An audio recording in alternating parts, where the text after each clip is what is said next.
Okay, very good morning to you all. It's kind of a privilege for me, an honor to be in the chair. Hello, yeah. To be in the chair for a session where the key speaker is none other than Mr. Claude Smartja. Those of you who perhaps are not fully conversant with Mr. Smartja's past association with India, I will tell you a little brief story. Those were the early days of reforms, and India was still taking its halting steps, often spent in deep tribulation, doubts what India should do and should not do. I'm talking about the 1990s, early 1990s. And Mr. Smartja used to have this annual session. His association then, the World Economic Forum, used to hold an India Economic Summit where Mr. Smartja would be holding an India briefing session where it will always be held on a Sunday evening. And I was then a reporter with the Economic Times, and my job was to find out what kind of impact Mr. Smartja's session would have. And my understanding then was the finance ministry at that time was actually all ears of what Mr. Smartja would say at that evening session.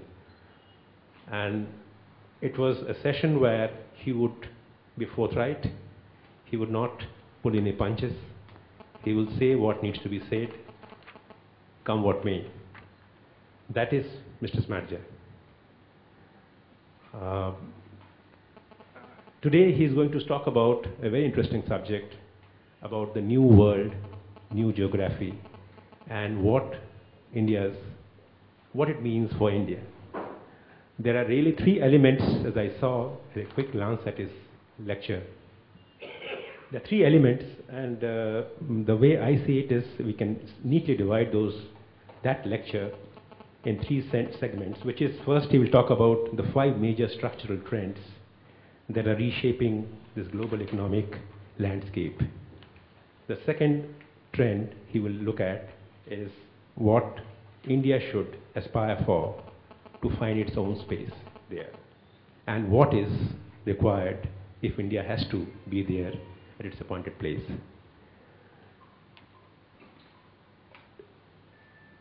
With these words, I am inviting Mr. Smartja to take the stage and tell us about his thoughts on this issue. Thank you. Thank you.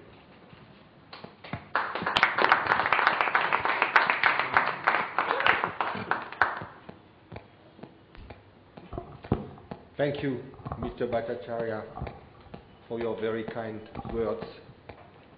I have to say that it is not only a privilege, but also a pleasure to be sharing some thoughts with you today in this auditorium. And I think this auditorium and this context for my remarks are quite remarkable also with respect to India's trajectory.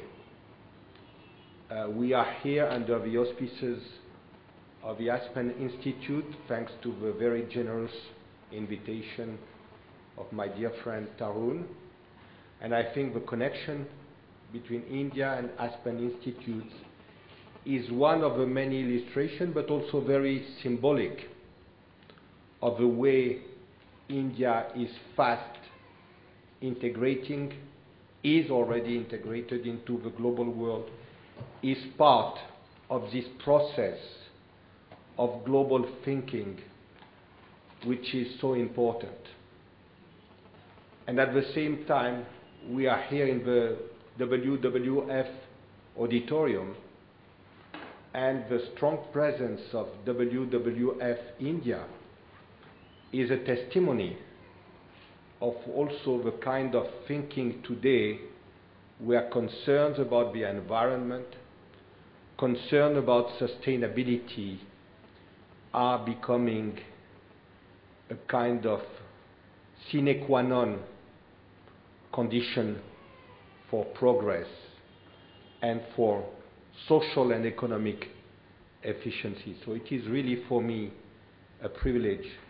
Let me try to share some thoughts with you about what is, in my view, happening in the world, what is reshaping the world. The first thing which comes to my mind is that what we are seeing today is really the emergence of a new geography of wealth and power in the world. In a way, the 2008 crisis was the last chapter of the era of Western predominance, economic and political predominance on the world. This chapter has been closed.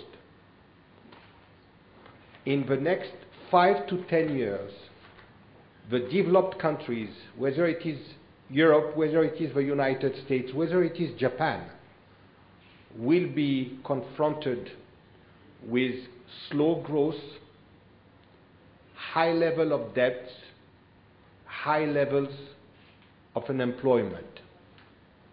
Just to give you one figure, according to Deutsche Bank, in 2006, the developed countries had on average a debt to GDP ratio of 80%. 2006. This year, 2010, this group of countries will be crossing the threshold of 100% debt to GDP ratio. At present trends, by 2015, this debt to GDP ratio will be 133%. At the same time, emerging market economies have been able and will be able to keep their debt to GDP ratio stable and will be continuing to enjoy sustainable level of high or at least relatively high growth. If I turn to another source, the Conference Board in the United States. The Conference Board in the United States estimates that between 2010 and 2020, the world GDP growth will be around on an average of 4.4%. Out of this 4.44%, developed countries will contribute 1%. Emerging market economies will be contributing 3.4%. And between China and India, these two countries will contribute half of the growth in global output between this period. I don't want to kill you with numbers, but I think there is another number which is very interesting. Between 2010 and 2020, the share of the United States in global output is going down from 23% to 15%. At the same time, the share of Europe in global output will be going down from 23% to 13%. In the same interval, the share of China will be going from 16 to 24%, and the share of India will be going from 5.7% to 8%. So you can see in these kind of figures the kind of trajectories and in a way opposite trajectories between these two parts of a global economy. Now, of course, a lot of people have talked about that. But what is much less mentioned or much less observed is a new trend inside that trend. And the new trend is what I call the emergence of a new constellation of growth. What is happening is that the dynamics in China, India, Brazil are acting like a magnet which is attracting, if you want, iron dust. And this iron dust is the economies of a diverse group of countries comprising the GCC countries, Argentina, Mexico, Peru, Turkey, South Africa, and so on. And this is what I call, in some ways, the new growth club. And the emergence of this constellation of growth is being propelled by three factors. Number one, the 2008 crisis. The fact that growth was not anymore in Europe or in the United States, and that it has accelerated the tendencies of this group of countries to deal with one another, to look for new business opportunities and new opportunities of growth. The second factor is the dramatic emergence and the dramatic role of the MNCs from this group of countries. And you in India know this very well, because you have quite a number of these new champions on the global economic scene, which are in a way completely reshaping the competitiveness game, which are taking up the traditional multinationals at their own game, and which are in many ways beating them because they are innovating, because they have cash, because they have a good source of domestic market on which they can rely. Third factor, it used to be that this group of countries were dealing with one another going through Europe or United States. This is not the case anymore. They deal directly among themselves. There is going on a tremendous disintermediation process. And of course, this is accelerating the dynamic. So now, what does that mean for India? You have noticed that I mentioned that by 2020, at present trends, China will have 24% of the global output, and India will represent only 8% of the global output. This is, I dare say, a ridiculous situation. And I think it is the duty of India to prove these projections wrong, because there is no reason why the gap which existed in 2010 between India's share and China's share should be exactly the same 10 years later. Obviously, India has to continue to be in a catch-up situation. Now, what does that mean? I mean, I guess all of you in the room know what does that mean, but let me repeat.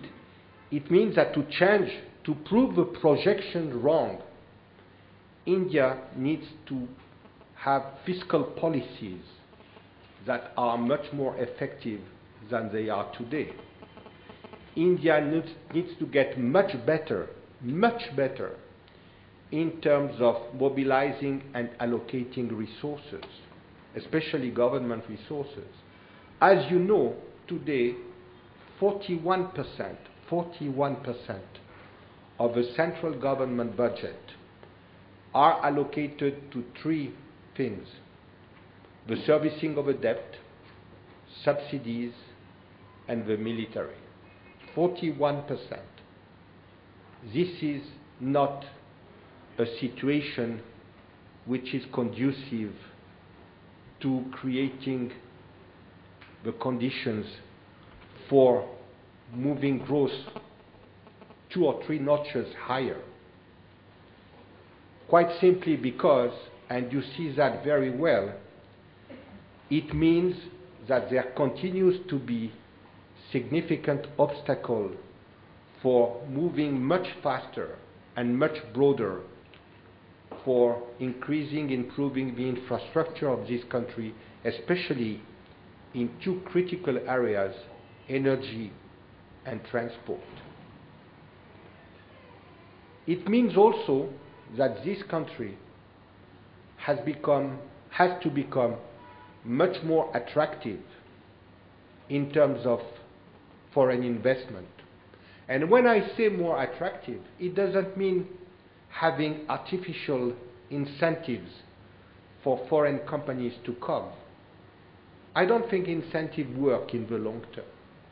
But what it means is to have legal and regulatory framework which will create, more than it is the case today, predictability on the one hand, transparency on the other hand, and which will dispel the cloud which has been hovering around, especially in the last period, with respect to the transparency of the way government is dealing with economic matters. And of course, I don't need to go back to that, the issues related to corruption.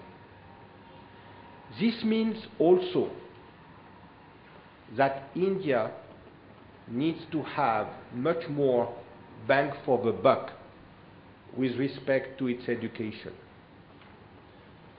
If you look at the survey, and it was in India Today magazine, of the top 100 educational institutions in the world today, there is not a single Indian institution. How come in a country that vast, in a country which has so much talent, India doesn't have a single educational institution among the top 200 educational institutions in the world? This is absurd. And this is crucial because if India doesn't have this kind of improved education, how will it create the kind of manpower, the kind of skills that are necessary in the 21st economy? And we know that for creating this kind of jobs, you don't need only skills, education, expertise, and here India is starkly lagging behind China. When you look at the ruthless way China is focusing on improving levels of education, it doesn't mean only that. It means also, this is the last point I want to mention on that aspect, expanding the manufacturing base. Of course, India has done extremely well with respect to services, but at this stage of the development of the economy, if India doesn't have the right policies to expand its manufacturing base, it is doomed to large unemployment. Just to give you a comparison, the manufacturing base of India today is 16.2% of GDP. In China, it is around 36%. And if you look at government predictions, the government is planning to have a manufacturing base expanding from 16 to 25% between 2010 and 2020. This is by far too slow, too small. And I think in that respect, India has a tremendous challenge to push and to accelerate the expansion of its manufacturing base. And don't forget one thing. Manufacturing is one key contributor to research and development. And the narrowness of India's manufacturing base, its relative narrowness, is a big obstacle for India catching up with respect to research and development. Let me go to the second trend. What we see today is an incredible process of time compression. You know what Schumpeter, the economist, has described as the process of creative destruction, which means that you have activities and new activities come and they make obsolete the old activities, they kill jobs but they create new jobs and so on and so forth. This process of creative destruction had been operating so far with a lot of slowed down factors, with a lot of frictions. You had trade barriers, you had obstacles to foreign investment, you had difficulties of communication, you had political obstacles when you had, let's say, the Soviet bloc or China was truly a communist country. Globalization and the ITC revolution have made this process of creative destruction move much faster in an almost exponential way. Just to give you one example, Maurice Chang, the founder of the largest foundry for semiconductors in the world, in Taiwan, was telling me 2 years ago, it took us, his company, 12 years to reach the level of European producers, 12 years. And then it took my Chinese, mainland China competitors, 4 years to reach my level. Which means that we are in a situation where it is not the big which eats the small, it is the fast which eats the slow.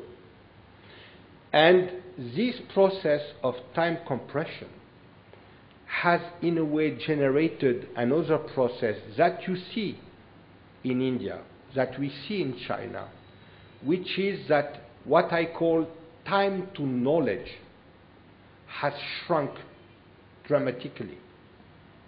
And in some respect, the ability of new players, newcomers, to acquire knowledge and to translate it into economic activity, into innovation, this time to knowledge has shrunk in an incredible way. What does that mean for India?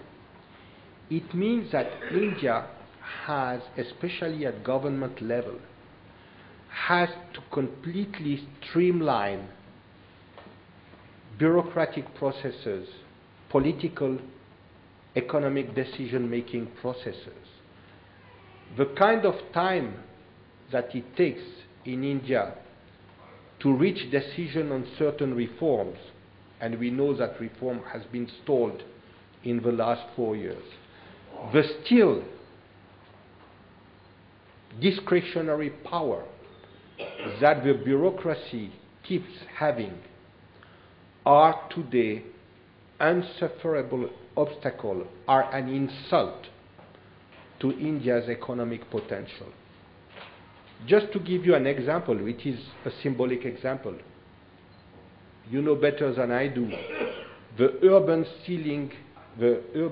Land Ceiling Act has been repealed.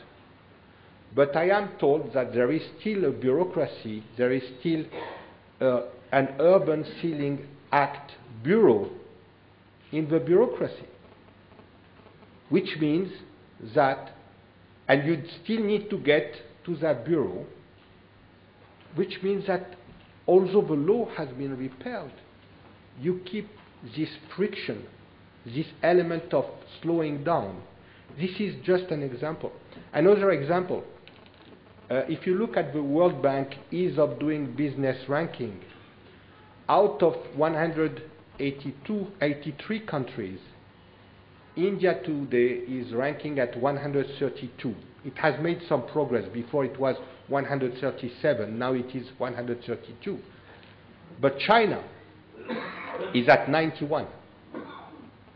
So, I mean, this is the kind of things that, in a way, cannot be sustained if India wants to have its well-deserved place in this geography which is emerging. Let me go to the third trend. You may remember that in the 90s, the mantra was, the era of government is over.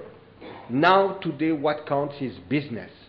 And governments are, in a way, relegated to a kind of second fiddle role. And I have to say that at the time I was associated with the World Economic Forum, we in Davos contributed a lot to propagate this mantra. I have to say that this is completely wrong. This is absolutely wrong. Globalization, in fact, requires very strong government, extremely strong government. But the issue is not, you remember Clinton saying in the mid-90s, the era of big government is over. The issue is not big or small government. This is irrelevant.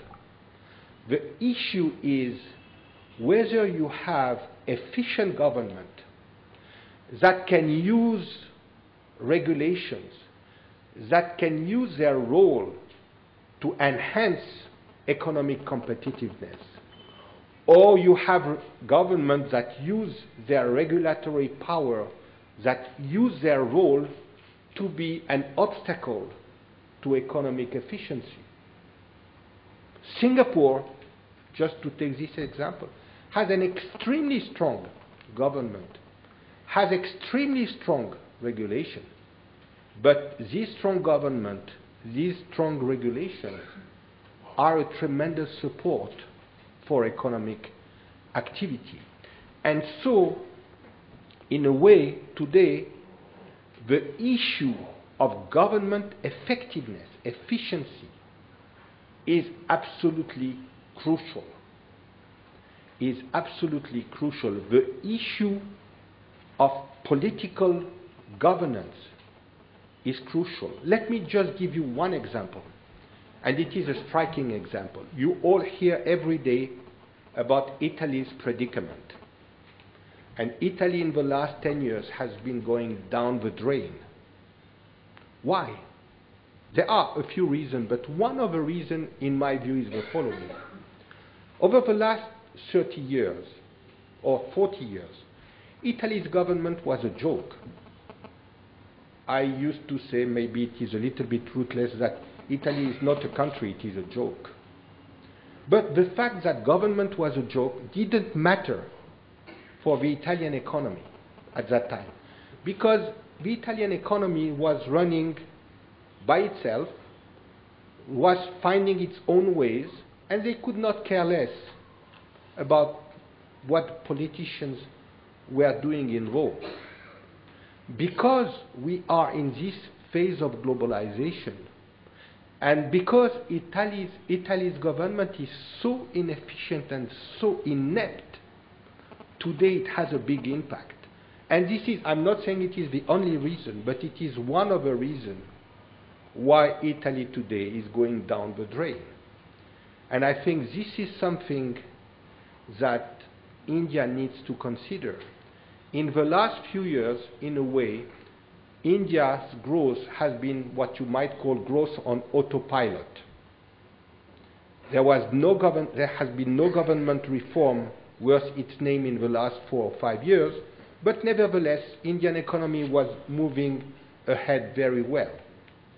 I think India today is reaching the kind of glass ceiling on what growth on autopilot can do. And if you don't have a new impetus in terms of the role of government in promoting reform, I think you might well be stuck in a kind of plateau where you can say, of course, 7.5%, maybe 8% is good or good enough, but it doesn't do justice to the growth potential of this country. Let me go to the fourth trend. Today, globalization is creating a tremendous tension between two essential notions. On the one hand, globalization is not only promoting diversity, it is making the management and leveraging of diversity as a key success factor. Because you need today to be able to understand and coexist and deal with different cultures, different ethnic communities. You need to be able to attract and pull talents from different parts of the world. You need to understand different markets, and you need to adjust to the way they operate. So you have this tremendous notion of diversity being a built-in element of globalization. At the same time, globalization has triggered a tremendous need for people to assert their identity. What you see, of course, we have heard a lot about the world becoming a global village. And in some way it has become a global village. But at the same time, we have seen that people don't want to be drowned in a kind of mishmash of different cultures. Of course, you might say you can see Kentucky Fried Chicken shops in India, and you will see a lot of people wearing jeans or listening to Western music or eating sushi. But these are artificial signs. The aspiration, the assertion of identity is stronger than ever today in the world. Just look at Europe, where on the one hand you have had this process of economic integration, but on the other hand, regionalism trends in Europe have never been so strong. And in a way, you can measure the success of a country or a region by its ability to manage this tension between diversity and identity. In that respect, the US has a very strong advantage. The US is very much at ease with diversity. Europe is doing so-so. Europe has problems with diversity as soon as you get out of the sphere of the European boundaries. Japan doesn't know what diversity is. And this is one of the tremendous problems of Japan today, that this requirement for understanding, managing, leveraging diversity is not met. China has a very pragmatic way in dealing with diversity. They are very much at ease when diversity serves their objective, and they know when to clamp the door shut when diversity doesn't suit them very well. And you can see that as an example by the way China is managing the internet, which is at the same time a tremendous threat for it, and at the same time maybe the biggest opportunity for China. India, in that respect, has a tremendous asset because diversity is part of Indian culture. Diversity is, I would say, part of Indian identity.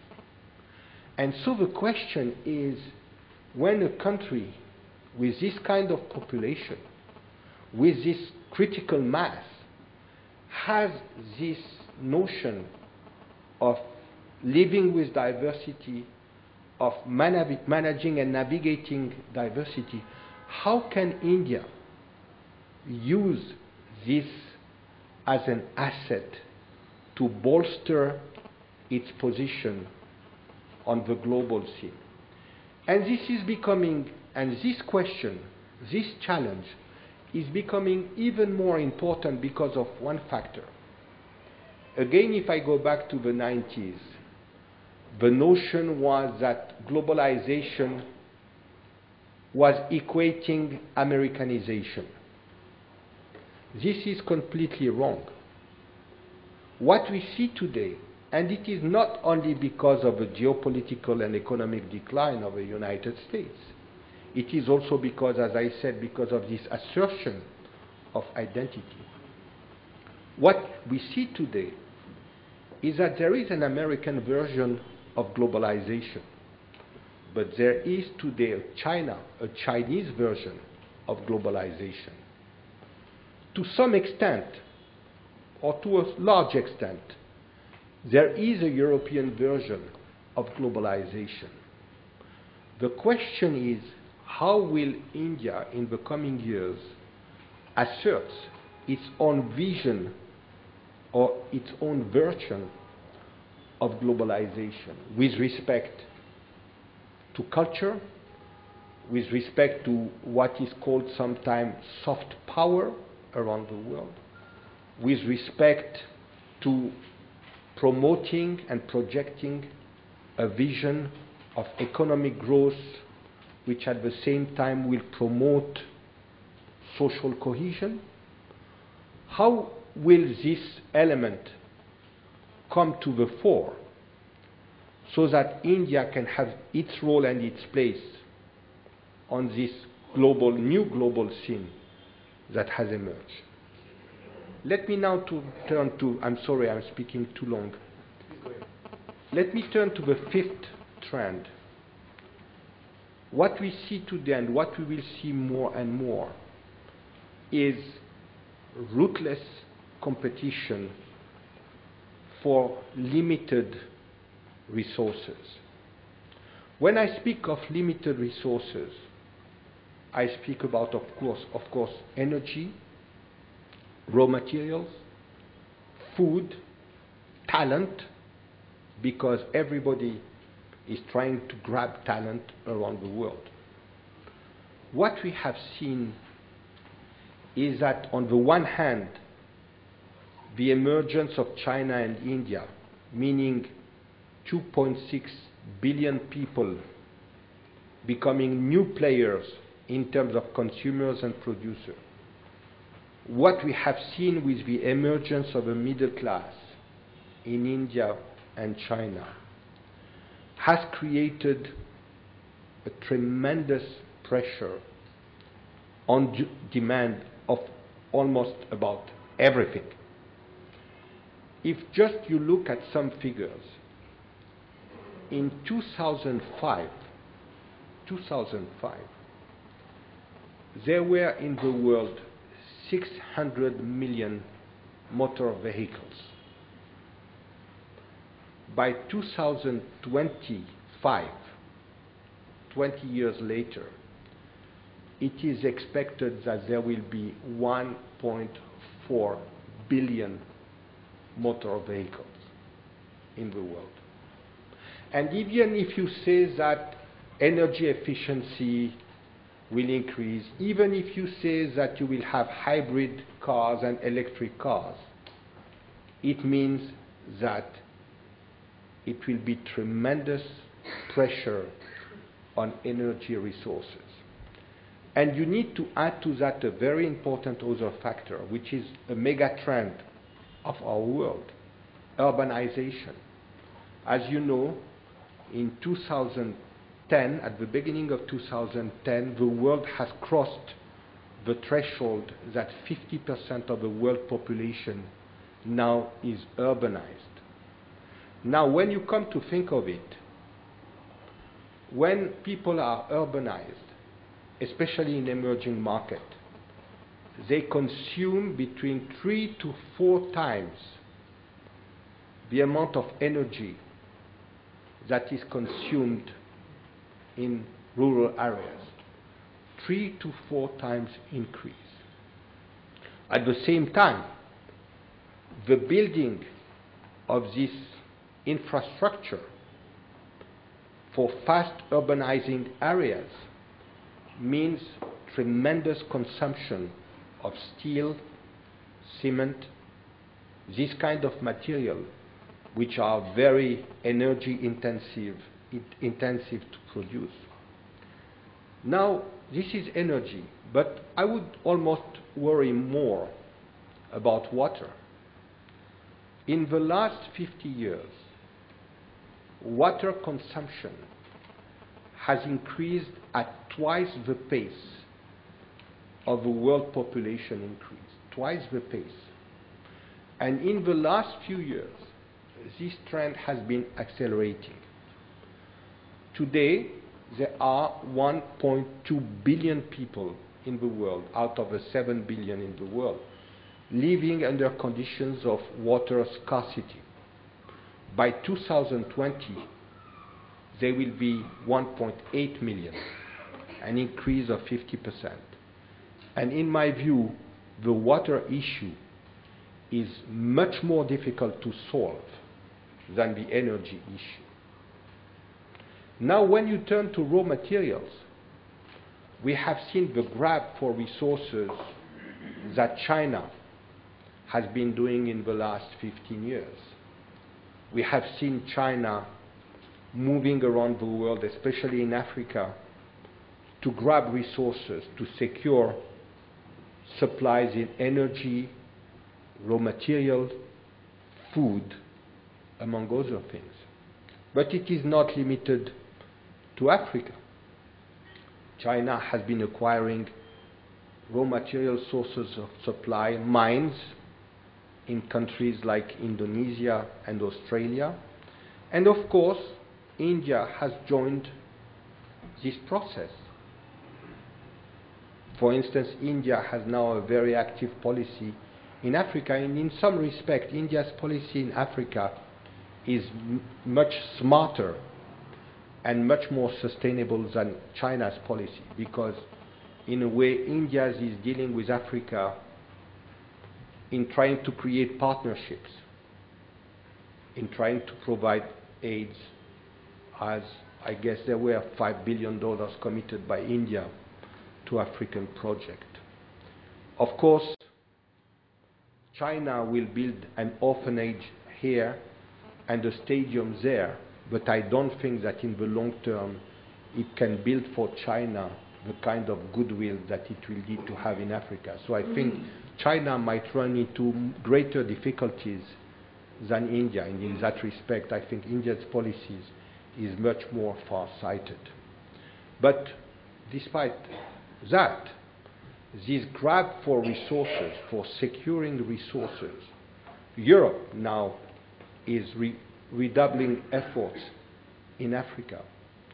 The United States are trying to move with respect. For instance, when you look at the way the United States is trying to support at the present moment ideas about introducing the private sector in oil production and exploration in Mexico, because the private sector presence in this energy sector is a taboo in Mexico.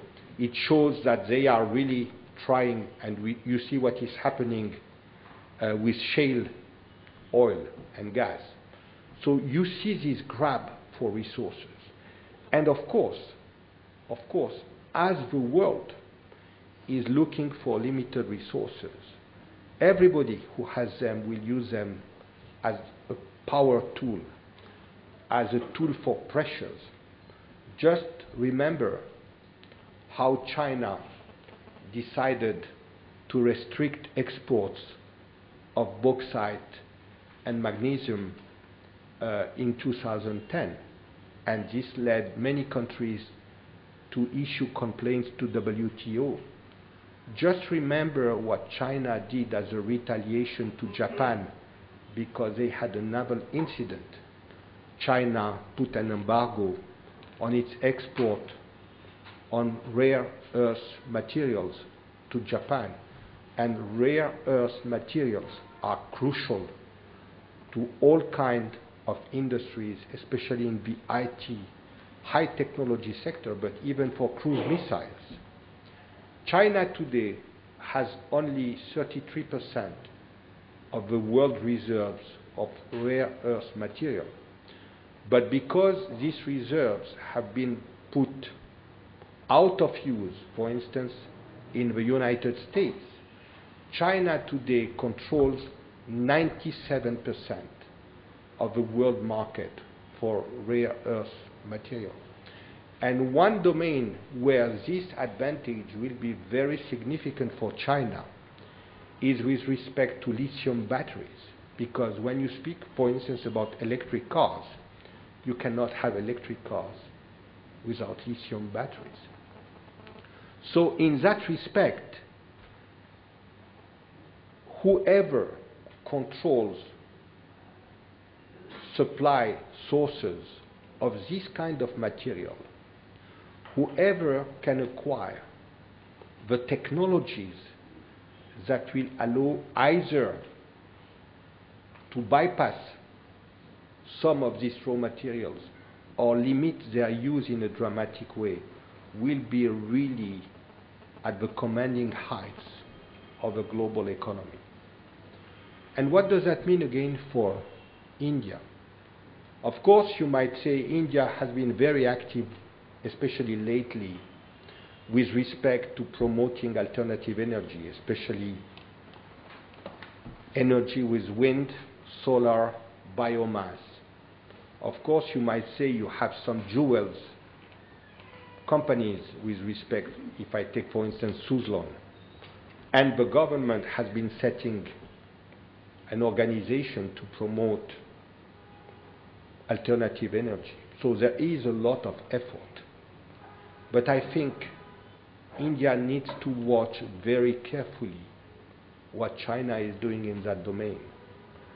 And China is moving ahead with ruthless focus. The World Watch Institute now estimates that China will not only meet but might exceed its goal of having 15% of its energy need coming from renewables by 2020. 15%. No country in the world will be close to that. No country in the world, not in Europe, not in the United States, not in India. And so China is doing something very important here. And India needs to think about the way it will increase and accelerate its effort in that domain. Let me turn to another domain, food. The world in the last 6 years has been consuming food more than it was producing. And we know that between 2010 and 2020, food consumption will increase by 50%. 50%. And it will be an increase in consumption and an upgrading, if you want, in the quality of food. Now, by nature, India should be a big agribusiness player in the world. How come it is not the case? I was discussing just yesterday with a food producer, and they are big in vegetables, for instance. For the moment, they have renounced exporting. Why? Because because of a lack of infrastructure, because of a lack of market structure, by the time the vegetables which are being produced are ready for export, are at the place for export, a lot of it is already rotten. And so they have renounced. They had big plans to become big exporters of vegetables. They have just renounced for the time being until the infrastructure is ready for that. And so, in the next few years, there has to be a lot of work in terms of the agricultural sector, in terms of irrigation, market, distribution, infrastructure, overhauling, and restructuring. I know that your finance minister, Mr. Mukherjee, has said in the last budget that improving the efficiency of the agricultural sector is one of his top priorities.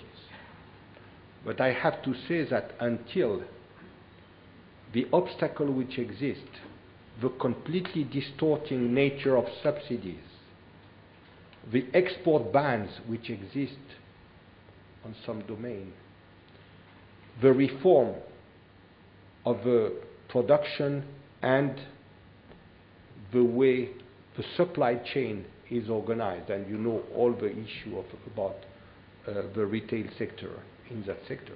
As long as these issues are not dealt with in a drastic way, India will miss a big opportunity, especially in a critical area for its future. And so, agriculture, which should play a key role in enhancing India's economic stature in the world, is today irrelevant and will remain so as long as these issues are not dealt with. And last but not least, I spoke about India's policy in Africa, but it means that the Indian government, Indian corporation, must look also at other sources, much more strongly, for instance, with respect to Latin America, with all its potential, which means really creating web of networks so that, for instance, India can extend technological financial capacities, for instance, to create low-carbon urbanization in this country, which is a critical priority and objective. So these are the kind of trend, and I'm sorry I spoke so long. And of course, what we see today, as I said, is a new balance of forces emerging. We see today new forces at work in the world. We see today new challenges. You know how much this country has evolved over the last 20 years. I have to say, I am admirative of what has happened in this country. I am admirative of the new attitude of self-confidence, the can-do attitude of many segments of India businesses, the new entrepreneurs, the impatient middle class. And so, in a way, the dynamics now have been unleashed. But what is important now is to get to the next step, is to get to a next step of government efficiency, to a next step of reform. It is to get the corporate sector even more focused on productivity and efficiency, even more focused of being part of the network that counts in the world. You might say these are challenges, but I think India has met some challenges in the last few years in quite a successful way. And I think these are challenges that are worth meeting because India deserves a much better place in this geography of wealth and power, which is emerging, or I would rather say, has now emerged. Thank you very much.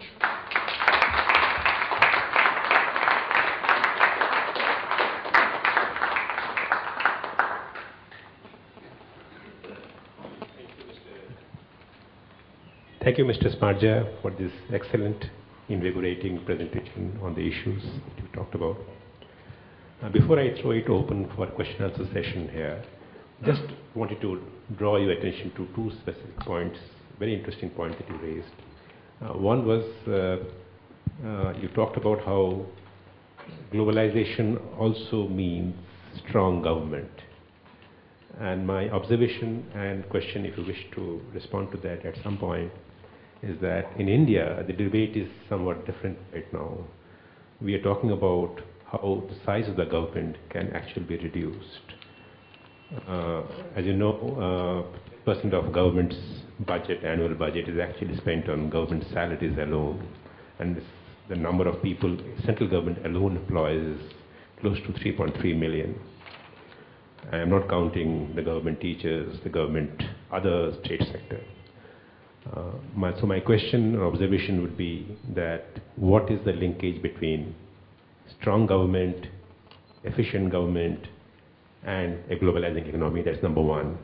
And number two is this, that what would be the connection between globalization, democracy, and strong government?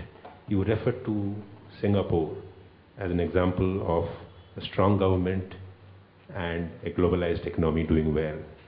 I would like your views on, is there a connect between the three issues that I mentioned, democracy, good government or strong government, and globalization? Because I do believe that in a developing economy, and which is a democracy, perhaps governance does suffer from some of the inadequacies that the political processes bring in. So I would be happy if you can respond to these issues. Thank you. Thank you. First of all, quite frankly, I think, and your question, I appreciate your question because I hope it will clear any misunderstanding, if there is one, in terms of what I have said. I think we need to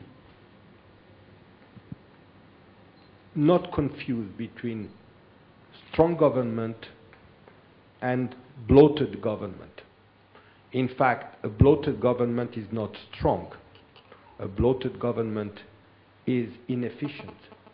And if you are inefficient, you are not strong. I think the issue is, in terms of strong government, is the ability for the government to play its role as truly a supporter of economic growth, a supporter of enhanced economic cohesion. A strong government, for instance, is necessary to ensure the provision of public services in a way that will improve the lifestyle and the quality of life of people. And so this is why I think, again, you might have strong government which are relatively small. The case of my country, for instance, I think we have a relatively small government, but we have a strong government playing its role to a certain extent. You have a big government in Italy, a bloated bureaucracy, completely inefficient. It is not strong. And so I think the question is efficiency. There is a second aspect which in my view is very important. I know that there has been a lot of debate about industrial policy. And I know that industrial policy, the notion of industrial policy, has become out of fashion. I do believe that countries need an industrial policy today. But it is not an industrial policy in the Japanese sense of a term in the 70s, when you had MITI saying, you will produce this and you will produce that, and we will close the border so that you can produce that at condition, etc. Industrial policy means that instead of having a silo approach, you need to have an integrated view of your fiscal policy, of your trade policy, of your research and development policy, of your education policy, so that they don't go in different directions. You need to have this integrated view on how all these policies converge toward a certain goal. Again, this is what is happening in Singapore. This is what is happening in Korea as two examples. I'm not saying that this can be replicated everywhere in the world in a kind of automatic way, but I think that the way of thinking, the way of approaching policies, and the way they should be shaped, this is something that could be, in a way, emulated. In the same way, again, efficient government rather than bloated government means people, high-level civil servant, politicians understanding what the economy means today.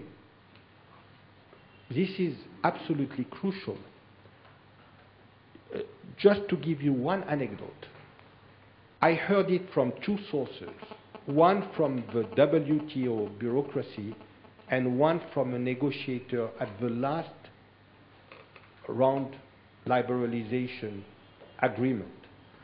These two persons, in different ways, told me, reflecting about the last agreement, that 50% of the ministers who signed the agreement had no idea whatsoever of the implication of what they were signing.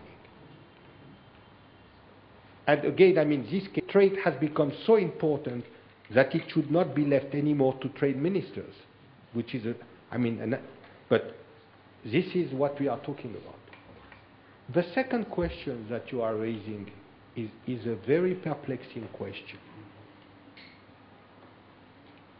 It is, and again, it is linked to government and to the way government functions. Globalization has generated the surge of civil society because the role of corporation has been enhanced, and at some stage government looked like they were in a kind of condition of inferiority toward the power of corporation. The man in the street has reacted with fear, frustration, and this has generated the sprouting out of a number of groups which in a way you call civil society. And these people have become more and more assertive. In fact, civil society today is the most efficient user in the world of the internet. And this group, whether they are revendicating about environment protection, whether they are protesting for stronger action against corruption, whether they want human rights being in a way observed and in developing countries with respect to economic condition. All these groups are exerting tremendous pressure on government. At the same time, at least in the developed countries, and of course here you have the opposite, you have the middle class, which have been in Europe and the United States and in Japan the big losers of globalization, the traditional middle classes. This traditional middle class were the key pillar of the way democratic systems were functioning in these parts of the world. I have a big question whether democracy in its form, in its way of functioning, I'm not talking about the concept, will survive globalization in these countries. Because I think because of the erosion of this middle class, because of the widening wealth distribution gap, because of the pressure created by actors which are not in the systems, in a way you have a number of impediments. Look at what is happening in the United States. The United States today is politically completely paralyzed. The United States has a political problem which can make it incapable of solving or addressing its economic challenges. Governability is becoming a key issue in many countries. It is the same in Japan.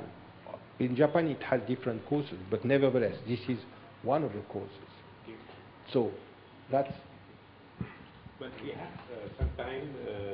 We have already sort of crossed our given time of 12:30, but we have 15 minutes time or so. And if we can have some questions on the floor. Dr. Smadja, you have, as usual, given a magisterial survey of the scene. Just 5 days ago, Professor Stiglitz spoke on somewhat parallel themes.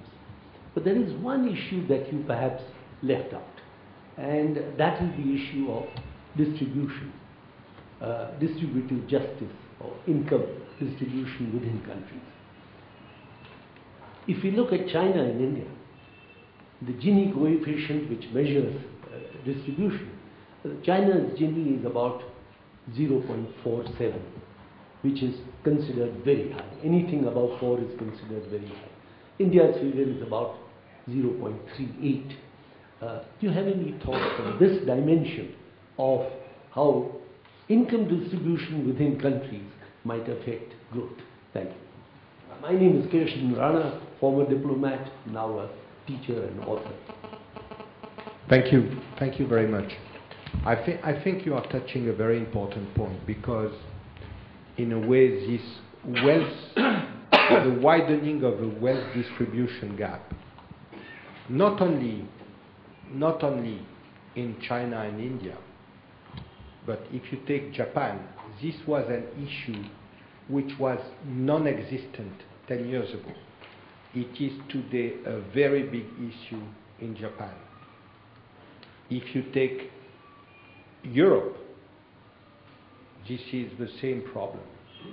And this is why you have these groups all over Europe demonstrating.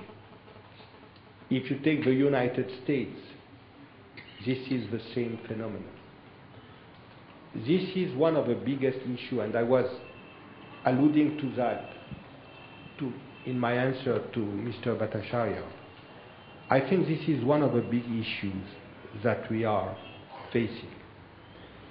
And again, it is an issue that emerging market economy as well as developed economies are facing, because for different reasons. But at the end of the day, what is happening is that globalization creates a situation of a kind of situation of winner take all, winner take all. And again, I get back to this notion of strong government. A strong government role is essential today to ensure that growth becomes inclusive. It is an essential role of government. And this means 2 or 3 things. This means, first of all, corrective regulations to ensure that market forces are not controlled by some segment of the economy at the detriment of the others. This is what has happened in the United States with the financial sector. And this is why people are so angry against the financial sector, and in my view, quite rightfully. So this is one part of a government, of a strong government role. The second part of a strong government role is to ensure that you create social systems that are sustainable in the long term. Governments in Europe have erred with respect to creating this social system, which work very well, but which are not sustainable. And it creates a situation where today the inadequacy of these social systems to some extent is contributing to widening the wealth distribution gap.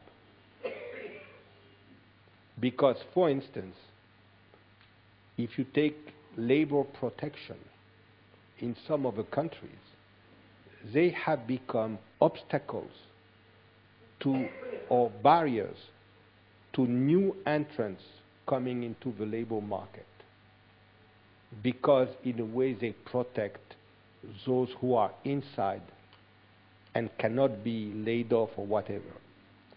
So this means efficient legislation. This means efficient social system. And I think this is one of our big challenges. This is one of the common challenges that emerging market economies and developed economies face today because of this pressure created, this winner-take-all pressure created by globalization.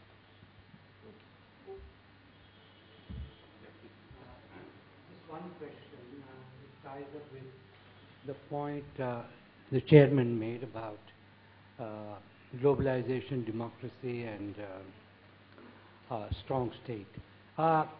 Only, I think, day before yesterday, Paul Krugman's article was republished here, in which he talks about America as an oligarchy, and he talks about the tremendous disparity in wealth to a point where 0.1% the people control a lot of economy.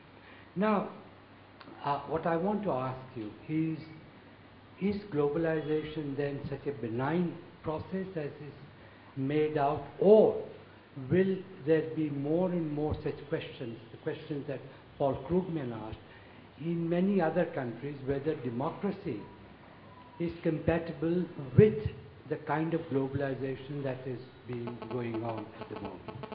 Thank you.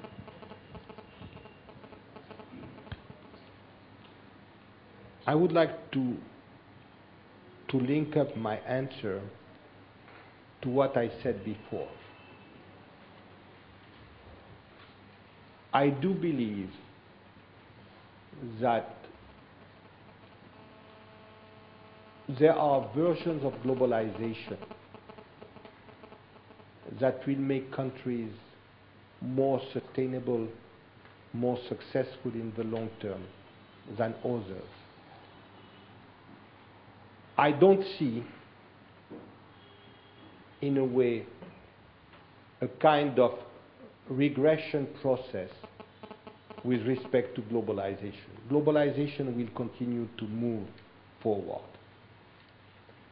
quite simply because the ICT revolution will not all of a sudden disappear, because the Soviet bloc will not be reconstituted, or China will not become a communist by the book country as it was until Deng Xiaoping made his move in 1978. But I think it can be a benign and positive process, or it can be a very destabilizing and destructive process, a very painful process, depending on the versions of globalization. I think in some respect, and this goes back to what I was saying, we have seen that equating globalization with Americanization was a wrong assumption, and in fact it would be wrong, because it is not everybody who would want the American model. The American people today is putting into question this model. China is promoting its own model, where it is trying to keep an authoritarian state in the context of a fast-moving economy, with all the changes, social changes that this implies. We don't know if this model will succeed or not, but they have their version. I think it is also for a country like India, and again you have this problem of growing wealth disparity. It is also for countries like India, which have enough of a critical mass, which can have enough of say power on the international scene, to assert visions of globalization which will create more sustainable growth and which will create more inclusive growth. This is where I speak about how can India create and assert soft power. This is where India can have a message about diversity. These are the kind of things. But this is not, of course, something that comes overnight. This is a process. This is something that has to come from these countries, from the thinkers of these countries, for the business people in these countries, from the political leaders, to create this, in a way, this aspirational dimension of India.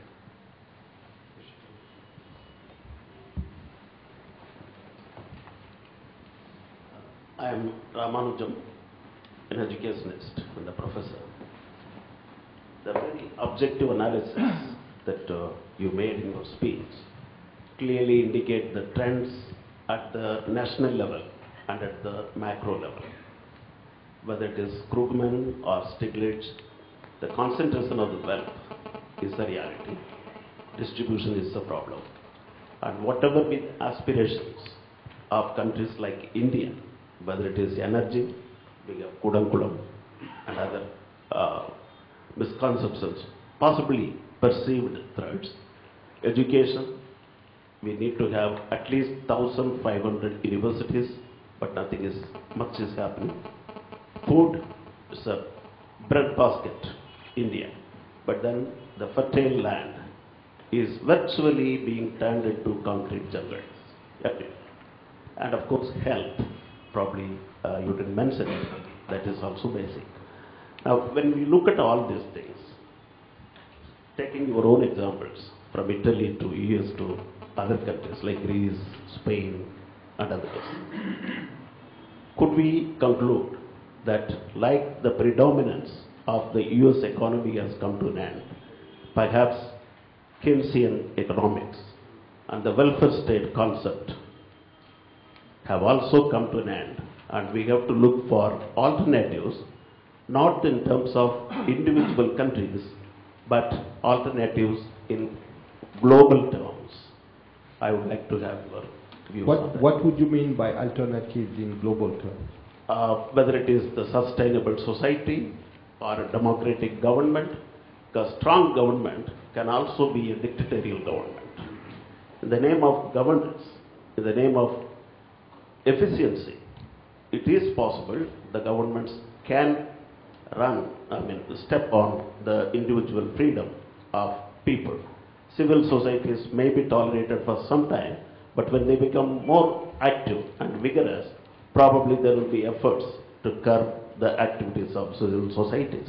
That the tension between the strong government, democracy, and the need to look for talents and use your limited resources, whether the existing system, to put it bluntly, the capitalist system, can it sustain itself anymore with any kind of alternatives, either at the national level or at the global level? I think the crisis of 2008 has demonstrated how much an unfettered capitalist system leads to major and very painful disruption and crisis. This is why I think the role of a strong government is to create the kind of regulatory and legal system that would make sure that the system functions by certain rules. But in addition to that, I think the welfare state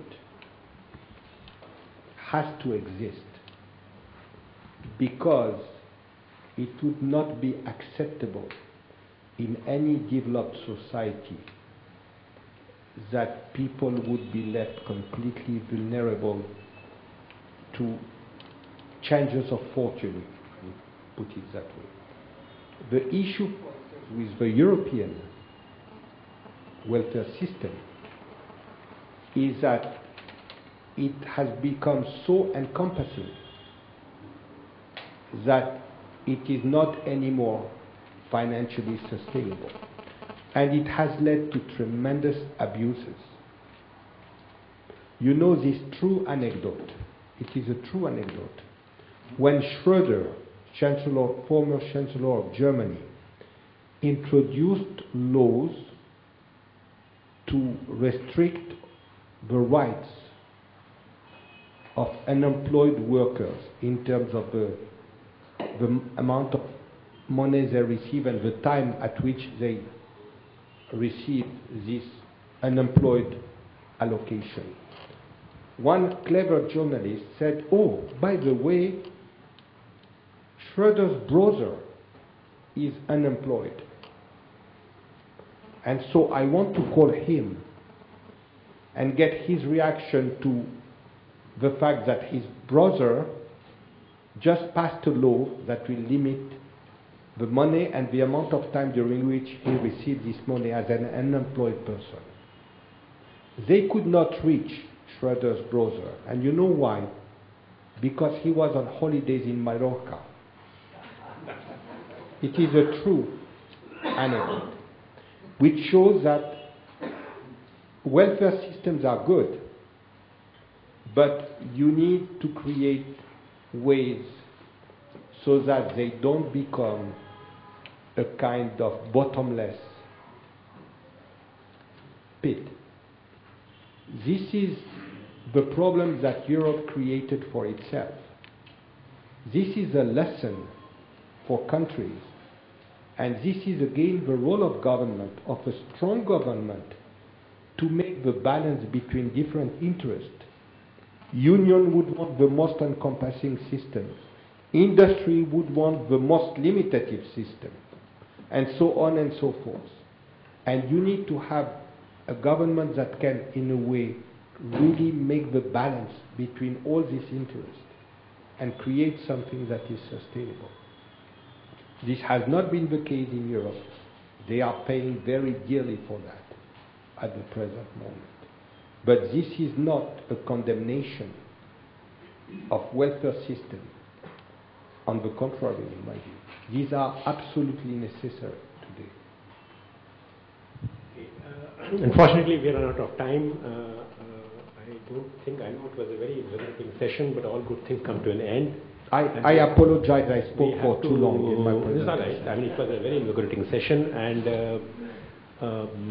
there are many good ideas, brilliant ideas, which came out from the questions from Mr. Smarja. One major takeaway for me personally is that if the years that we just sort of went by were challenging for reformers, for government, for civil society, for even the media, and I think the scenario that you have painted, Mr. Smarja, is that the tasks ahead are even more challenging, more difficult, if India has to stay its course. Thank you very much on behalf of Aspen India, everybody, WWF. I thank you for being here with us and giving this excellent, invigorating, intellectually enriching, satisfying speech. Thank you very much. On the contrary, really thank you very, very much for giving me this opportunity to share some thoughts with you.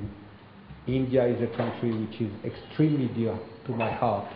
I have been coming to this country now. At the end of this month, it will be 40 years. Okay, thank you. So, may I propose a vote of thanks by standing up?